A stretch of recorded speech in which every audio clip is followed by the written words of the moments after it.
వర్షాలు వరదలతో తెలుగు రాష్ట్రాలు సతమతమవుతున్నాయి.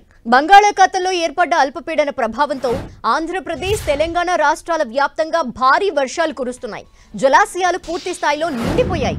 కొన్ని చోట్ల ప్రమాదకర స్థాయికి చేరుకున్నాయి. ఏపీలోని పలు జిల్లాలకు ఫ్లాష్ ఫ్లడ్స్ హెచ్చరికలు జారీ అయ్యాయి. వచ్చే 24 గంటల్లో ఏపీలోని పలు జిల్లాల్లో మెరుపు వరదలు సంభవిస్తాయని వాతావరణ శాఖ హెచ్చరించింది. తూర్పుగోదావరి, పశ్చిమ గోదావరి, గుంటూరు, కృష్ణా జిల్లాలతో పాటు కేంద్రపాలిత ప్రాంతమైన యానాంలో కూడా ఫ్లాష్ ఫ్లడ్స్ వస్తాయని హెచ్చరికలు జారీ అయ్యాయి.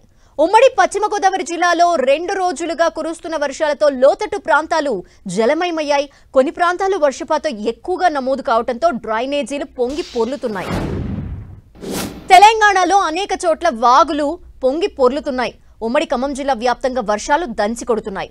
భారీగా కురుస్తున్న వర్షాలతో మున్నేరు, ఆకేరు వాగులు ఉధృతంగా ప్రవహిస్తున్నాయి. నాగర్ కర్నూలు జిల్లాలో భారీగా వర్షాలు కురుస్తున్నాయి. దీంతో వంగూరు మండలంలో భారీగా కురుస్తున్న వర్షాలకు కొండారెడ్డిపల్లి కేఎల్ఐ కాల్వకు గండిపడింది. తెలంగాణలోని పలు జిల్లాల్లో భారీ వర్షాలు కురుస్తున్నాయి.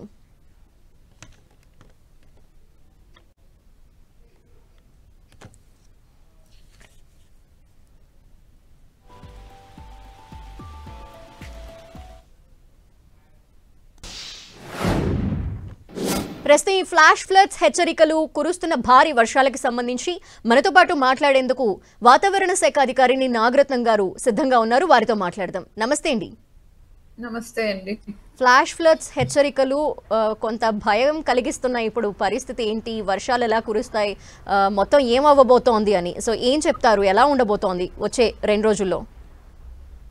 ఓకే, ఇప్పుడు మనము ఈ వాతావరణ పరిస్థితుల ప్రకారం చూసుకున్నట్లయితే అల్పపీడనం ఏదైతే ఉందో మనకి బంగాళాఖాతంలో అది నార్త్ కోస్టల్ ఆంధ్రప్రదేశ్, దక్షిణ ఒడిశా, పశ్చిమ మధ్య బంగాళాఖాత ప్రాంతాల్లోనే ఉంది, కేంద్రీకృతమై ఉంది. ఉపరితల ఆవర్తనం కూడా అదే హైట్ వరకు 7.6 కిలోమీటర్స్ వరకు కూడా ఉంది. అయితే ఇది మనకు ఒక 24 అవర్స్లో, నెక్స్ట్ 24 అవర్స్లో ఇంకా వెల్ మార్క్ లో ప్రెషర్గా కూడా ఇంటెన్సిఫై అయ్యే అవకాశాలు కనిపిస్తున్నాయి. తర్వాత ఇది ఆఫ్టర్ 48 అవర్స్, సబ్సిక్వెంట్ 48 అవర్స్లోని ఒడిశా మరియు ఈ కోస్టల్ ఆంధ్రప్రదేశ్ తీరం వెంబడిగా తీరం తాకి ల్యాండ్ క్రాస్ అయ్యే అవకాశం ఉంది. యాజ్ అ వెల్ మార్క్ లో ప్రెషర్ ఏరియా.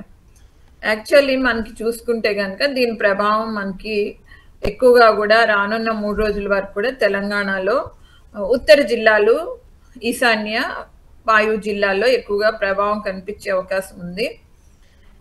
అట్లాగే ఈ 3 రోజుల వరకు కూడా రానున్న 3 రోజులు 14th, 15th, 16th ఆ జిల్లాలకు ఆరెంజ్ వార్నింగ్స్ అవి కూడా స్టేట్ మొత్తానికి కూడా ఆరెంజ్ వార్నింగ్ అలర్ట్స్ ఇవ్వటం జరిగింది. ఆ తర్వాత కూడా ఎల్లో వార్నింగ్స్ అవి కూడా కంటిన్యూ అవుతున్నాయి. అయితే మనకి as a state as a whole చూసుకున్నట్లయితే ఈరోజు రేపు దక్షిణ జిల్లాల్లోని కొంతవరకు మనకి విడిపిస్తుంది. ఈరోజు అట్ ద మోస్ట్ కొన్ని వికారాబాద్, సంగారెడ్డి, మెదక్ ఏమైనా లైట్ టు మోడరేట్ ఉండి పార్షియల్లీ హెవీ రెయిన్ఫాల్స్ ఉండొచ్చు. ఇట్లాగా ఇటువైపు చూసుకుంటే భద్రాద్రి, కొత్తగూడెం, ఖమ్మం వైపు కూడా అదే సిచ్యువేషన్. హైదరాబాద్ లో లైట్ టు మోడరేట్ రెయిన్స్ రాత్రికి ఎక్స్పెక్ట్ చేయొచ్చు. మార్జినల్ హెవీ ఏమన్నా ఉండొచ్చు. అంతకన్నా ఇంకెక్కువ ఛాన్స్ చాలా తక్కువగా కనిపిస్తుంది. ప్రాబబిలిటీ తక్కువగా ఉంది హెవీ రెయిన్ఫాల్ కి. సో ఇక north west districts Nizamabad, Nirmal, Adilabad కానీ, కుమరం భీం కానీ, ఇటువైపు చూసుకుంటే మంచిర్యాల్, జయశంకర్ భూపాల్పల్లి, మూల్గు, మహబూబాబాద్, వరంగల్, పెద్దపల్లి, కరీంనగర్ ఎస్పెషల్. సో ఈ వీటికి కొంచెము మనకి హెవీ రెయిన్ఫాల్స్ వస్తాయి ఈ రాత్రికి. అట్లాగే వెరీ హెవీ రెయిన్ఫాల్ కూడా కొన్ని ప్రదేశాల్లో నిజామాబాద్, నిర్మల్, కామారెడ్డి ప్రాంతాల్లోని, ఇటువైపు మనం చూసుకుంటే జయశంకర్ భూపాల్పల్లి, మూలుగు ఆ ప్రాంతాల్లో కూడా వచ్చే అవకాశాలు. అండ్ నాగరత్నం గారు, ఇప్పుడు చూస్తే క్లౌడ్ బస్ట్ అని వింటున్నాము. హిమాచల్ ప్రదేశ్ లో కావచ్చు, ఉత్తరాఖండ్ లో కావచ్చు, రీసెంట్ డేస్ లో క్లౌడ్ బస్ట్, అలాగే ఈ రోజు జమ్మూ కాశ్మీర్ లో కూడా క్లౌడ్ బస్ట్ వల్ల చాలా మంది చనిపోతున్నారు. సో ఈ సడన్ క్లౌడ్ బస్ట్ కి రీజన్ ఏంటి? క్లౌడ్ బర్స్ట్ అంటే మీ మీనింగ్ లో అమాంతంగా వచ్చే వర్షం అని మీనింగ్ అవ్వచ్చు. మీటీరియాలజీ పరంగా ఏంటి అంటే ఒక 1 అవర్ లోని 10 సెంటీమీటర్స్ ఆఫ్ రెయిన్ గానీ వస్తే దాన్ని క్లౌడ్ బర్స్ట్ అంటాము. లేకపోతే దాన్ని స్పెల్స్ అని కూడా అంటాం మనం. ఆ రోజంతా కాకుండా ఆ గంటలోని మనకి 1 to 2 సెంటీమీటర్స్ ఆఫ్ రెయిన్ కానీ 2 to 3 సెంటీమీటర్స్, 3 to 5, 5 to 7 అట్లా హెవీ స్పెల్స్ అని అట్లాగా అంటూ ఉంటాం. సో లాస్ట్ వరకు వచ్చేసరికి 1 అవర్లో 10 సెంటీమీటర్లు గ్రేటర్ దెన్ 10 సెంటీమీటర్స్ వరకు వస్తే దాన్ని క్లౌడ్ బర్స్ట్ అని అంటాం, దాని డెఫినేషన్. కానీ ఇప్పుడు ఏంటి అంటే అందరూ వాడుక భాషలో సడన్ గా హెవీ డౌన్ పోర్ వస్తే 6 సెంటీమీటర్స్ వచ్చినా 5 సెంటీమీటర్స్ వచ్చినా దాన్ని క్లౌడ్ బర్స్ట్ అని అంటున్నారు.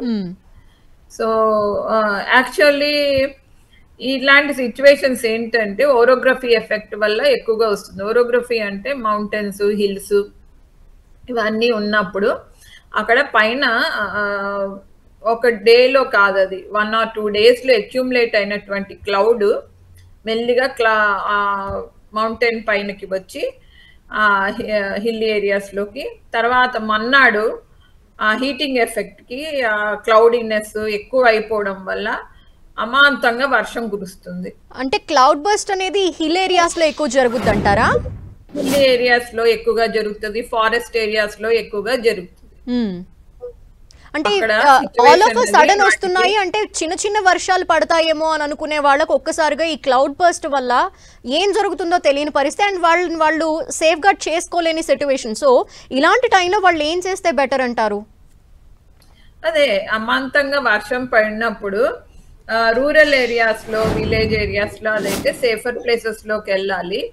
ఆల్రెడీ విలేజెస్ కి వాళ్ళకి చెప్పడం జరుగుతుంది. తెలియని వాళ్ళకైతే ఏంటంటే వెంటనే సేఫర్ ప్లేసెస్ లో ఉండటం, వాటర్ జోన్స్ లోకి అది వెళ్లకుండా ఉండటం, ఎందుకంటే చెరువులై నుండి ఉంటాయి కాబట్టి ఈ టైంలోని జాగ్రత్త వహించాలి. ఇంకా బురదమన్లోకి అది వెళ్లకుండా ఉండటం, ఇట్లాంటి థండర్స్టార్మ్ వచ్చినప్పుడు కాళ్ళు at the most minimum touch ఉండాలి, గ్రౌండ్ లెవెల్ కి టచ్ అయ్యి నీల్ డౌన్ చేసి తల కిందకి పెట్టుకొని ఉంటే గనక మనకి ఆ లైట్నింగ్ ఎఫెక్ట్ అది మన బాడీకి తగలకుండా రక్షించుకోవచ్చు.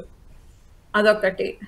ఇంకొకటి అర్బన్ ఏరియాస్ లో కానీ హైలీ పాపులేటెడ్ ఏరియాస్ లో చూసుకుంటే, సపోజ్ ఈ హైదరాబాద్ సిటీ కానీ వేరే ఏరియాస్ లో అది ఎక్కువగా ఈ థండర్స్టార్మ్స్ అయ్యి సాయంత్రం పూట కానీ రాత్రి పూట కానీ వస్తూ ఉంటాయి.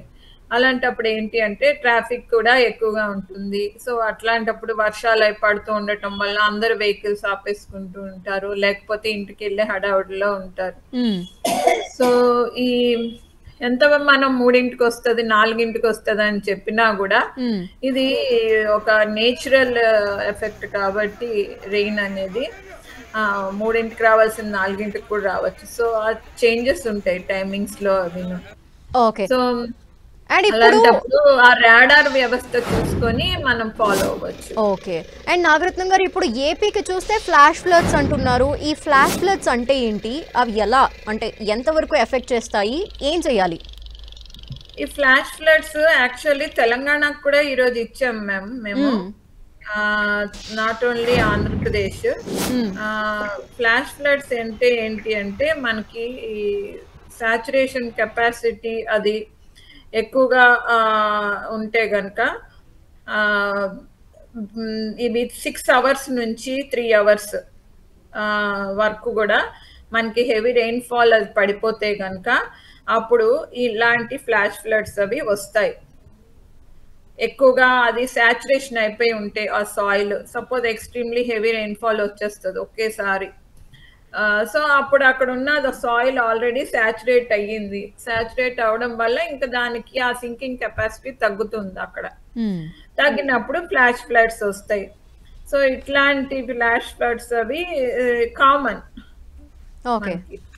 ఇవన్నీ కూడా స్లో మూవింగ్ థండర్స్టార్మ్స్ వల్ల కానీ, స్లో మూవింగ్ క్లౌడ్స్ ఎఫెక్ట్ వల్ల కానీ, ఒకే రీజన్ లో క్లౌడ్ స్టాగ్నేట్ అయి ఉండిపోవడం వల్ల కానీ ఇట్లాంటి సిచ్యువేషన్స్ అవి వస్తూ ఉంటాయి అన్నమాట, ఆ హెవీ రెయిన్ఫాల్స్ అవి. అవి ఆ కొండని దాటి వెళ్ళలేక, లేకపోతే ఫారెస్ట్ ఏరియాస్ లో ఆ సిచ్యువేషన్స్ బాగా కండిషన్స్ ఫేవరబుల్ గా ఉండటం వల్ల ఆ క్లౌడ్ అంతా కూడా అక్కడ వచ్చి ఒక్క చాటే అవి స్టాగ్నేట్ అయిపోతాయి అన్నమాట, కలిసిపోతాయి. ఒకటికొకటి కోఆపరేట్ అయ్యి ఇంకా బాగా పెద్దగా మనకి ఈ హెవీ రెయిన్ ఫాల్ గానీ, ఎక్స్ట్రీమ్లీ గానీ రాత్రంతా కురుస్తూ ఉండటం అనేది ఉంటుంది అన్నమాట. ఇట్లాంటి సిచ్యువేషన్ నాకు ఇట్లాంటి ఎఫెక్ట్స్ వచ్చినప్పుడు ఒక్కసారే వాటర్ మనకి సాయిల్ లోకి సింకింగ్ కెపాసిటీ తగ్గుతుంది, సాచురేషన్ అయిపోతుంది తొందరగా ఆ టైంకి. సో అలాంటప్పుడు ఫ్లాష్ ఫ్లడ్స్ వస్తాయి మనకి. ఓకే అండి. సో ఇది flash flood meaning. Yeah, thank you so much అండి. క్లౌడ్ బస్ గురించి ఇప్పుడు ఏపీ తెలంగాణకి అలర్ట్ ఇచ్చిన ఈ ఫ్లాష్ ఫ్లడ్స్ గురించి కూడా అందరికీ తెలిసే విధంగా తెలియజేసినందుకు. మనకు జయశంకర్, భూపాల్పల్లి, మూలుగు, భద్రాద్రి ఆ ఏరియాస్ లో కూడా మనకి ఫ్లాష్ ఫ్లడ్స్ డిక్లేర్ చేసాం ఈ రోజు. ఓకే, ఎస్, ఈ ప్రాంతాలవంతా కూడా అప్రమత్తంగా ఉండడం చాలా మంచిది. థ్యాంక్ యూ సో మచ్ అండి నాగరత్నం గారు. Thank you very much. Maximum कितना छोड़ सकते हैं आप?